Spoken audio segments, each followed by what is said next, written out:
Hindi haharangin ng pamahalaan ang gusto ni dating Pangulong Rodrigo Duterte na madaliin ng ICC ang investigasyon sa kanyang drug war. Ayon yan kay Pangulong Bongbong Marcos.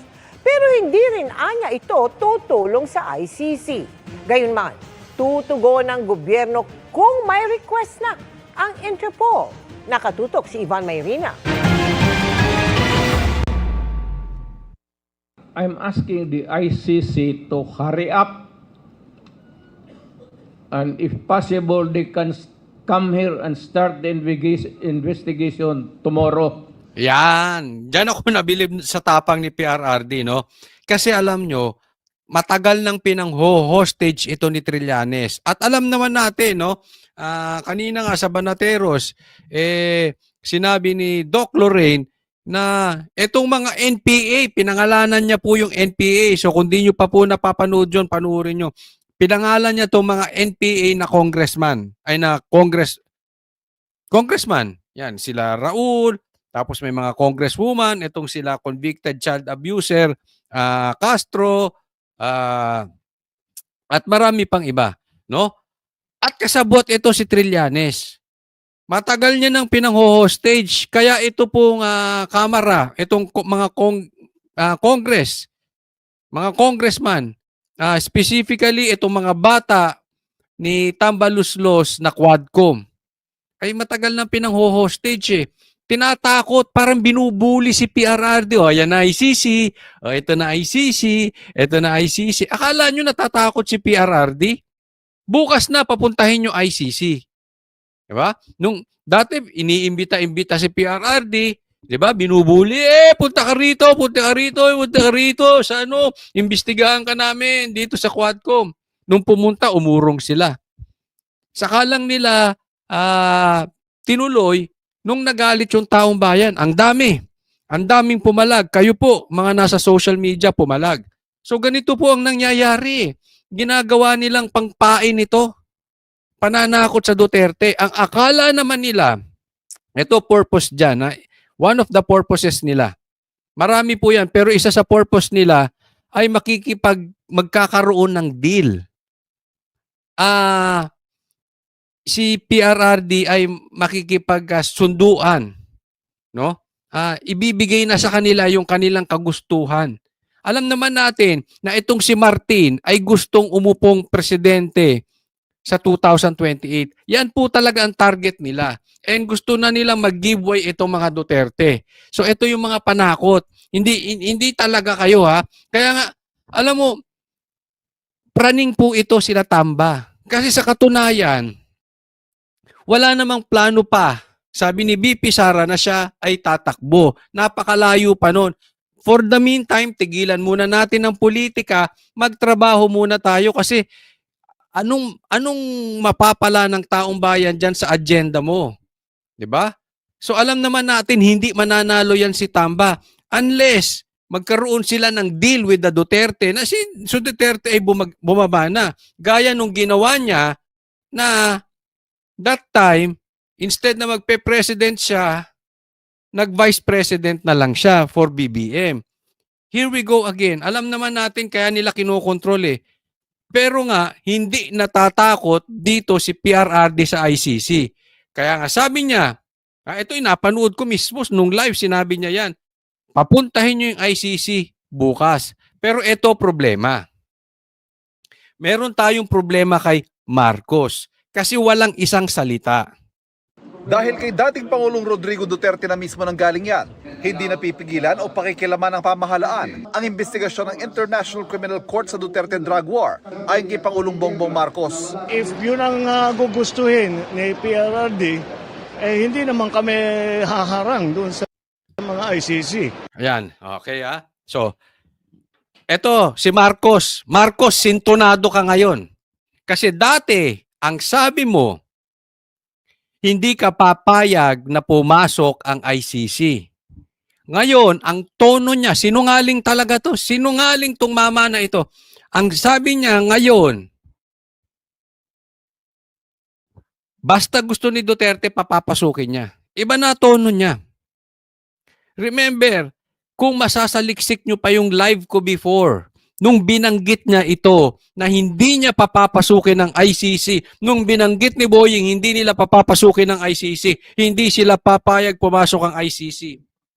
Nasa live ko yun. Doon sa matagal nang nanunood sa akin, sinabi ko noon, hindi yan totoo. Fake news. Binubudol mo na naman kami, Marcos. Sinasama mo pa si Boying. Dalawa na kayong budol. Ngayon, fast forward to today. Tama ako, tamang-tama. Doon sa matagal nang nanunood sa akin. Tama ako o tamang-tama. Budol talaga tong tao na ito. Napakabudol mo, Marcos. Wala ka nang sinabing diretso na paninindigan mo. Hanggang ngayon, yung 20 pesos na bigas, wala pa rin. Nag-DA secretary ka, nagkaloko-loko lalo ang agrikultura natin. 1,000,000 pabahay, asa na yung mga pabahay? Hanggang ngayon, wala. Pinagmalaki mo, flood control projects. Hanggang ngayon, may baha. Wala kang infrastructure. Meron bang natutupad sa pangako nitong si Marcos? Wala. Diba? Ngayon, papapasukin.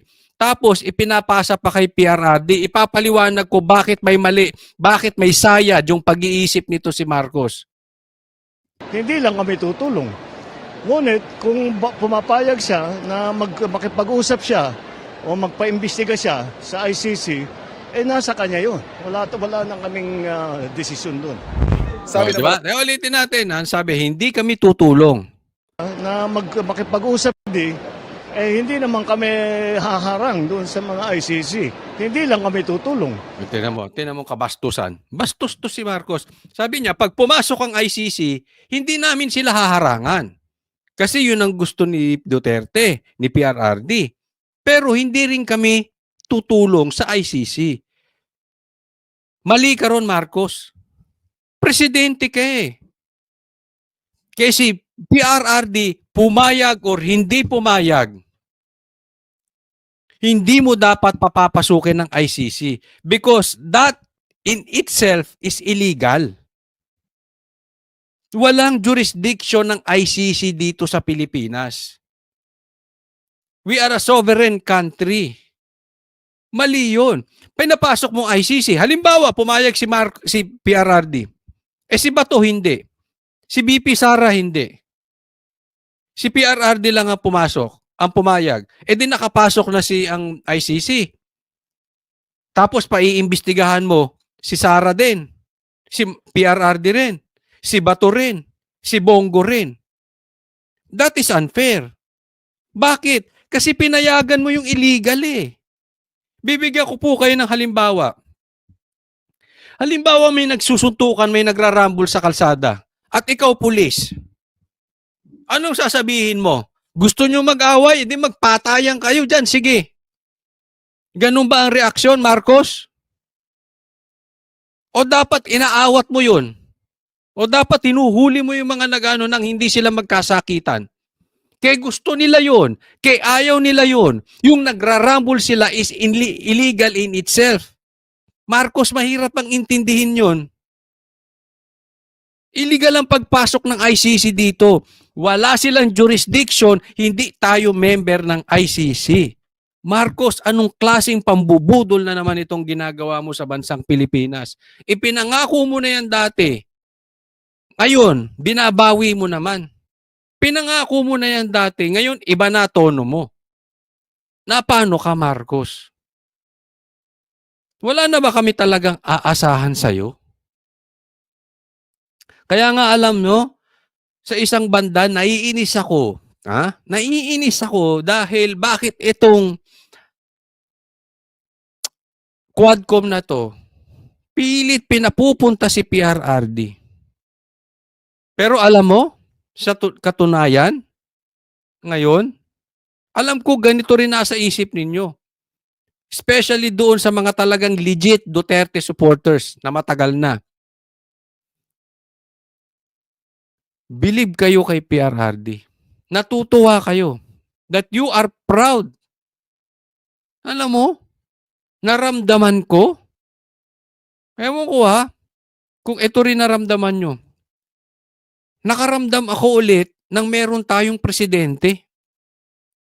Bagamat hindi si PRRD yung presidente natin ngayon, parang nakarandam tayo ng totoong leader. Yung nakaramdam tayo ulit ng may tunay tayo na presidente. Yung may paninindigan, yung hindi weak, hindi pa bago-bago ng isip, may pakialam sa taong bayan. Isipin mo ang tanda na ni PRRD and until now pinaglalaban niya yung drug war na yan. Huwag po nating kakalimutan. Mga kababayan ko, Quadcom, makinig kayong mabuti. Marcos, makinig kayong mabuti. Yang drug war na yan ay gusto po yan ng taong bayan. Because of that drug war, Marcos, nanalo ka. Alam mo kung bakit kung hindi? Kung ayaw ng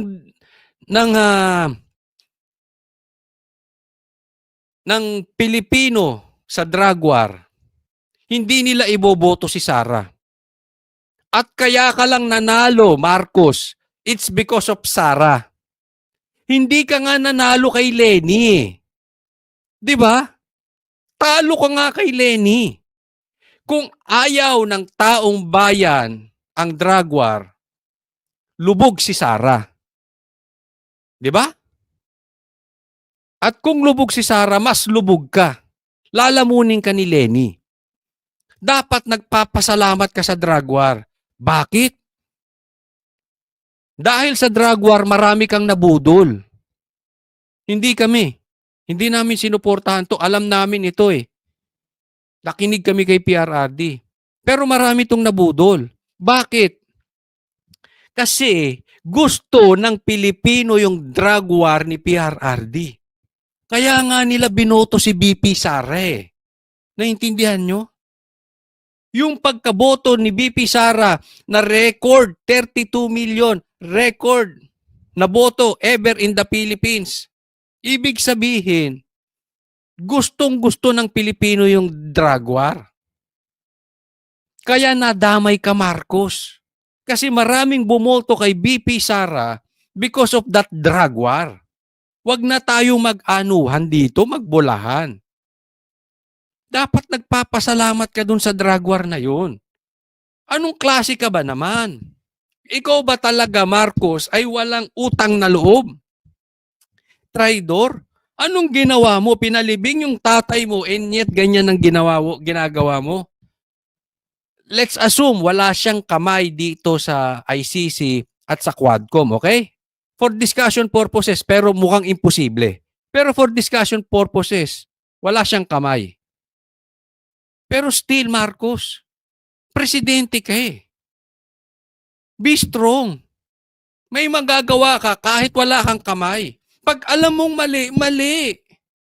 Ba't hindi mo pagsabihan yung pinsan mo? Sabi ko sa'yo, sisirain ka niyang pinsan mo eh. Ang tigas ng ulo mo eh. Huwag mong kakalimutan yun. Dapat nagpapasalamat ka sa drug war.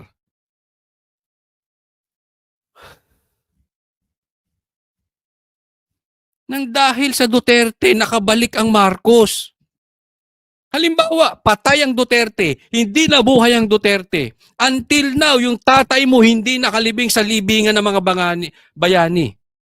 Until now, lubog ka kay Lenny. Lubog ka sa dilaw.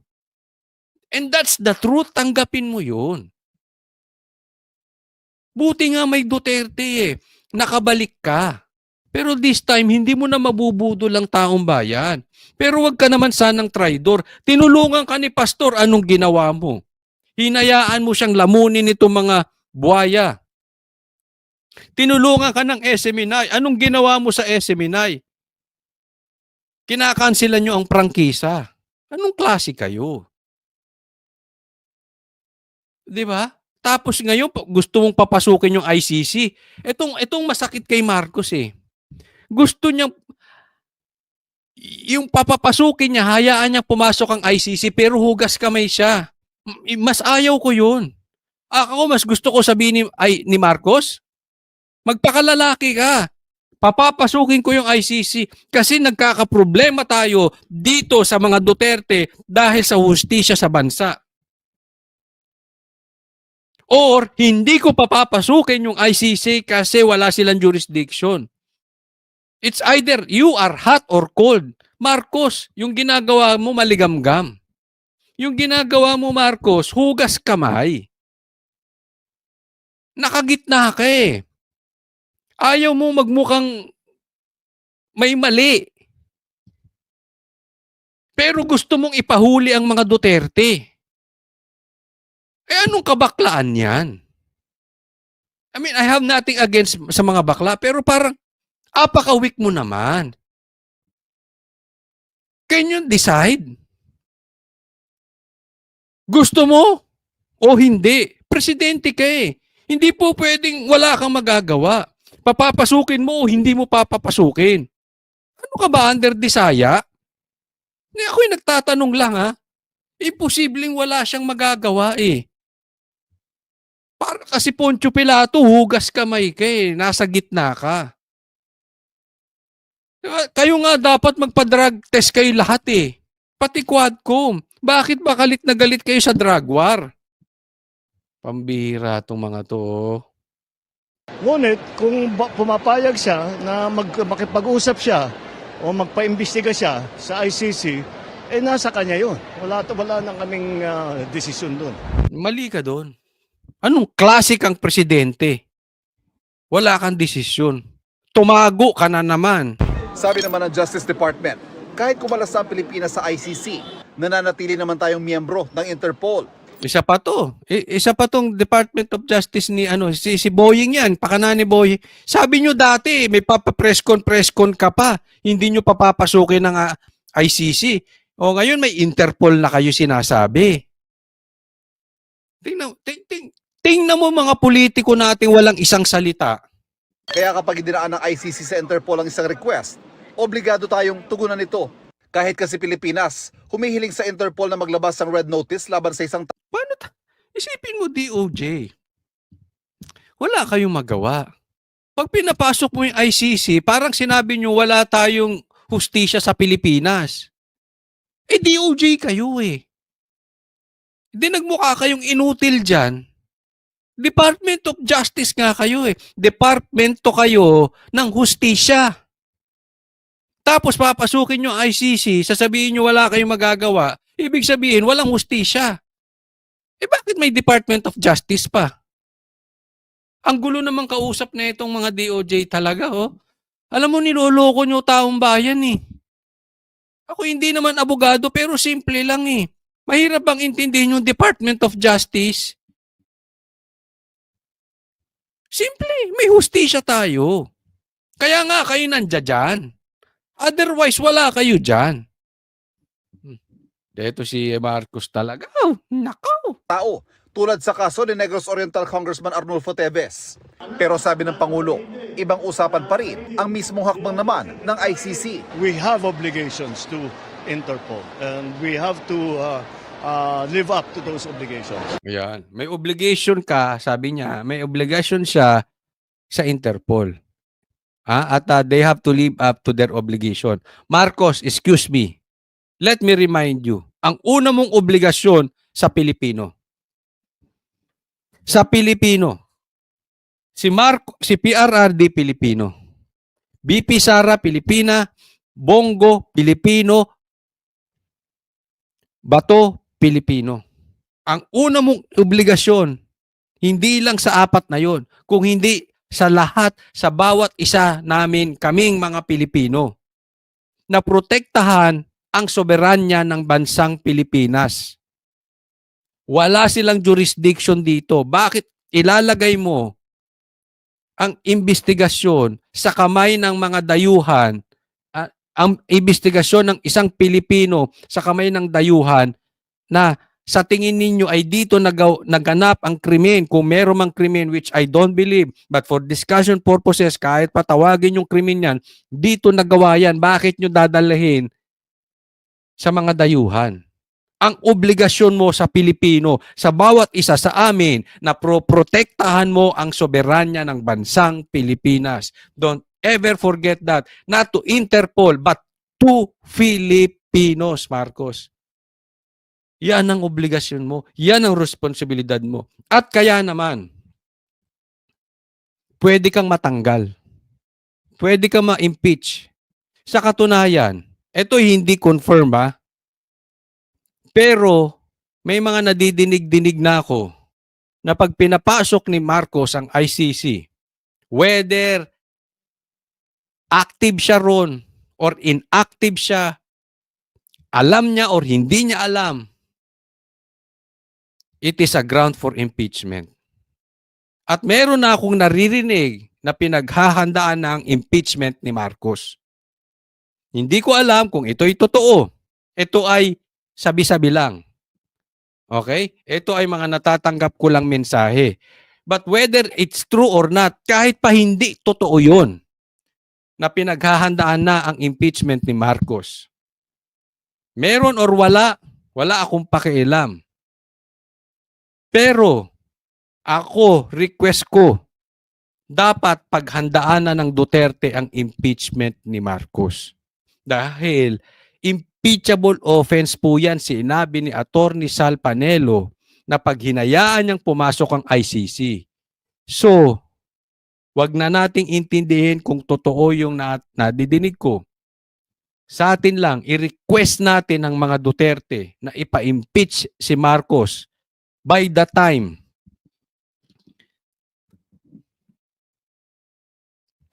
pumasok ang ICC. And don't forget this, mga kababayan ko. I'm addressing this also doon sa mga bashers na papasok. Makinig kayong mabuti. Sa mga pula sa dilaw. Alam nyo kung gaano kalakas ang Duterte. Ang support nila, wag na nating pag-usapan ang support nila sa AFP. Ang pag-usapan na lating taong bayan. Tingnan mo. Tingnan yung mabuti and tell me that I am lying. Nung inimbestigahan si Duterte ng Quadcom, lahat ng channels pumutok. Mainstream media, vloggers, lahat ang daming nanood. Kay Pulahan, kay Dilawan, kay bias media, bias mainstream media, lahat po ang daming nanood. Millions. Why? Nakabantay ang taong bayan. Nakabantay ang supporters ng DDS. Even yung mga Quadcom na starstruck kay PRRD. Marami pong pictures niyan. Iba talaga ang karisma ni PRRD. Marcos, you have to admit this to yourself. You are just night and day. Basa po ang Marcos, ang apelyidong Marcos, if you compare to Duterte, malayo na talaga. Accepting the facts will change you to a better person, Marcos. Kasi you are chasing the wind. Hindi mo na mahahabol ang Duterte. So better yet, do what is necessary, do what is right, and then enjoy your 4 years na panunungkulan. And then just be grateful to God to exit after. Don't hang on to power na plano nitong si Tamba na ginawa din ng tatay mo. Accept it. Mahal ng tao ang mga Duterte. Kahit nga, alam mo, sabi ko nga kahit mga bashers I mean, even yung mga BBM vloggers, mga vloggers na supporters mo na loyal sa'yo. Tumaas din ang mga views. Nanunood din. Why? That is the Duterte effect. Nakabantay sila That's something. Something with spark. We all know this, that something might spark. Kaya Marcos, ako payo ko lang naman. Maitatama mo pa yung sarili mo. Kasi pag pinayagan mo tong ICC na ito, we cannot blame the people. Sabi ko sa iyo. But anyway, yan naman ang gusto ng taong bayan eh. They are just waiting for Duterte. So, malay natin, maging blessing in disguise. Sige, iposas nyo si PRRD. Marcos, tingnan mo. Tingnan mo, until now, ilang araw na, malakas pa rin ang views ng hearing ni PRRD. Check even yung mga bata mo media. Yung mga mainstream media mo. Check. Ganun kalakas. Then, check nyo kung nagsisinungaling ako. Check nyo. May numero naman yun eh. Makikita nyo yung views eh.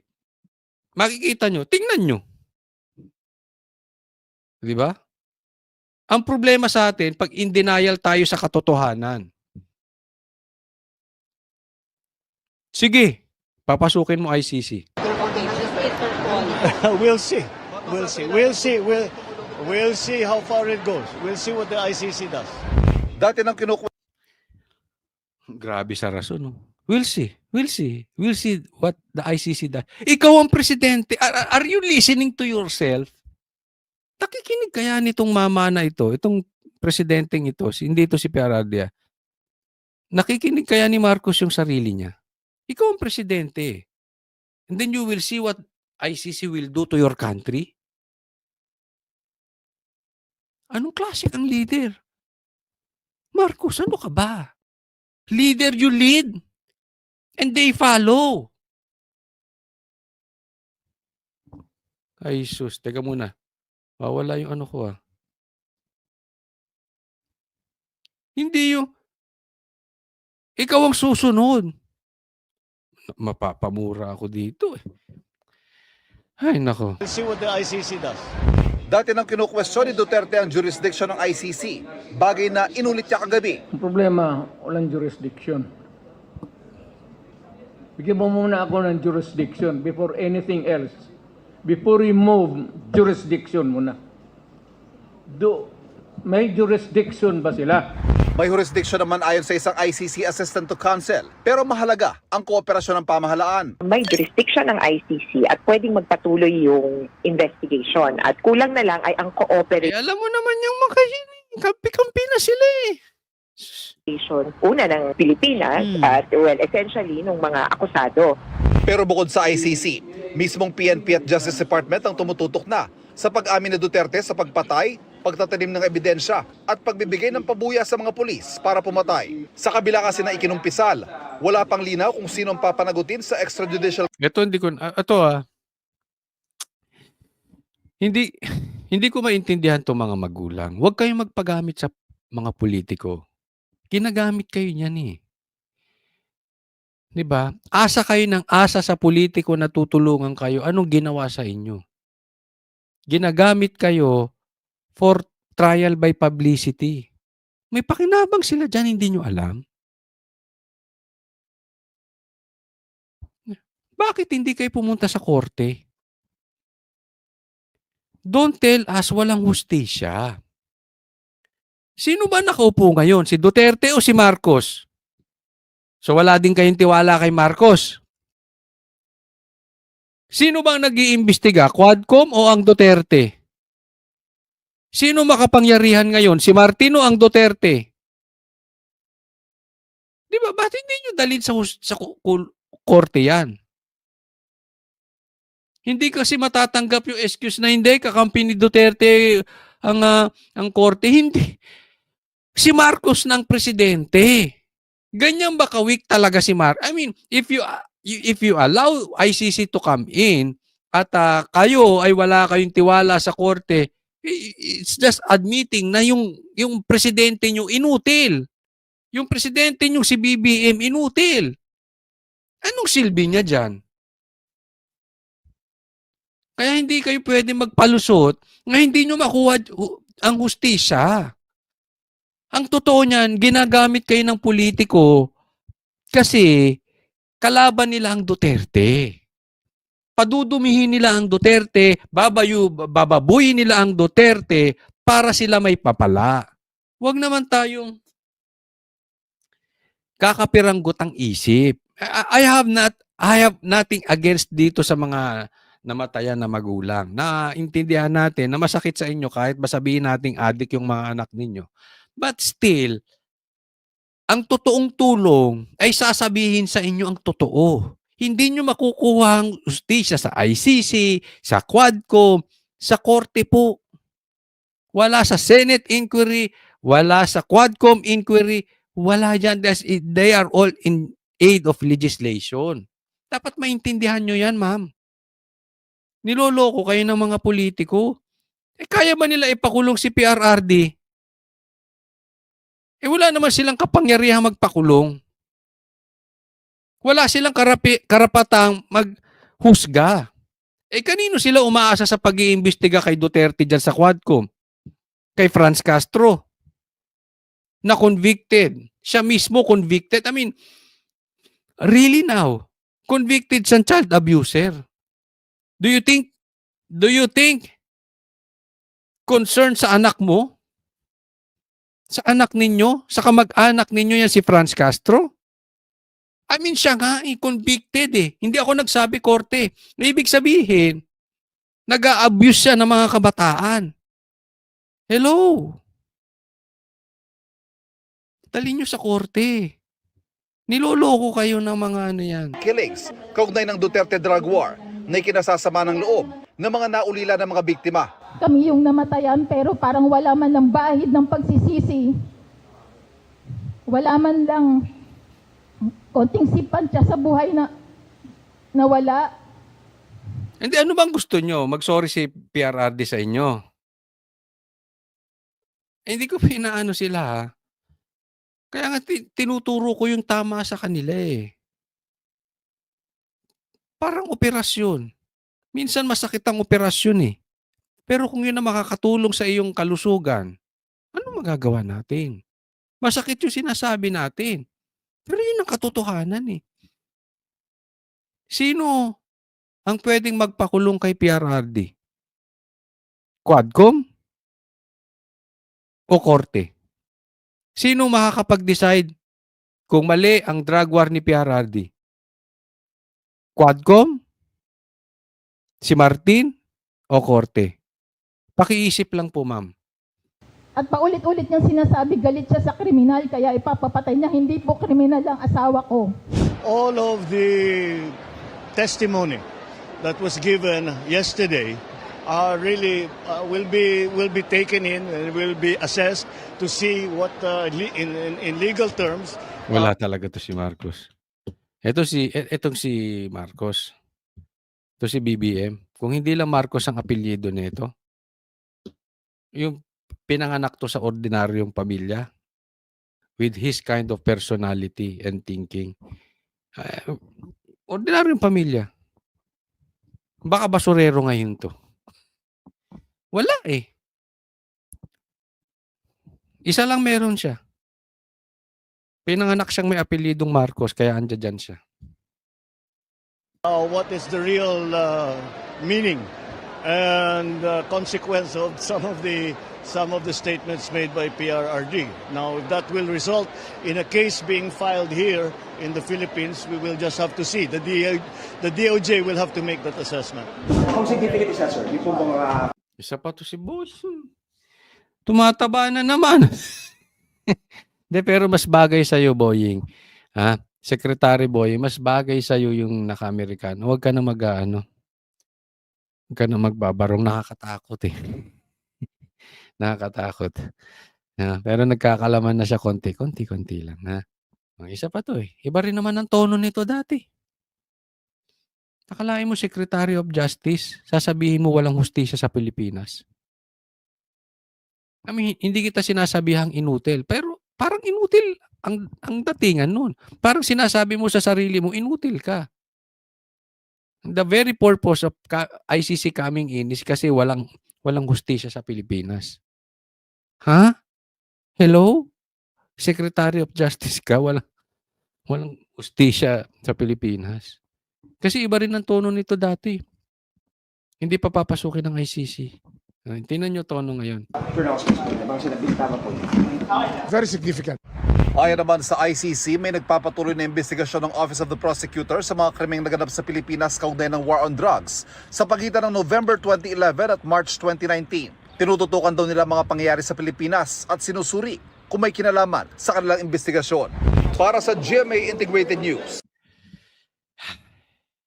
But eto,